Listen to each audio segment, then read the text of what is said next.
কি করে বাবা আছে যেখানে মাও হবে সেখানে। দরজা খুলে বলো আগা কতদূর হলো। এই এখনো তো হাগাল না, তাড়াতাড়ি কর। আরে শালা আমার হাগা তো ক্লিয়ার হচ্ছে না রে। আমার ভেন্ডি বাবার গান না শুনলে আমার হাগা ক্লিয়ার হবেই না।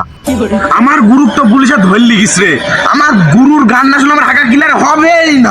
4-5 দিন ধরে তুই হাগিস নি, আর 5 মানে বে পচা গন্ধ বাড়ায়। লে তোর হাগার জন্য একটা গান বলতে হবে। দরজা খুলে বলো আগা কতদূর হলো, বলো তুমি বলো তোমার হাগা কতদূর হলো। তোরে গান হই না, আমার ওর হাগা আটকা গেছে। আমার গুরু এই গান ভুলেই না। আমার গুরু এক্সট্রা ভালো গান, এই গান ভুলে ওই গান শুনে আমার ফাইট হয়ে যায়। কি বললি, কি ফাইটি যায়? অন্য কি ভাবিস তোরা?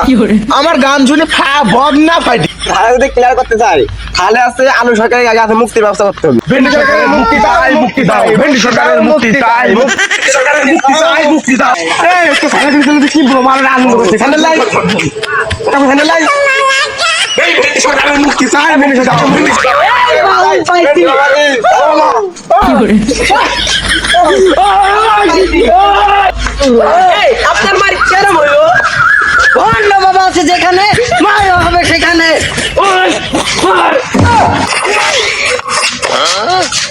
বাউল জি আপনাকে ওরা মারলো কেন? আমার গুরু করা ধরছে কে? হ্যাঁ, আমার গুরু ধরছে করা। আপনি বলে আপনার বাউলেরা আলিফ বাতানে অপমান করেছে তাই ধরেছে। আরেকবার বলুন কি হয়েছে?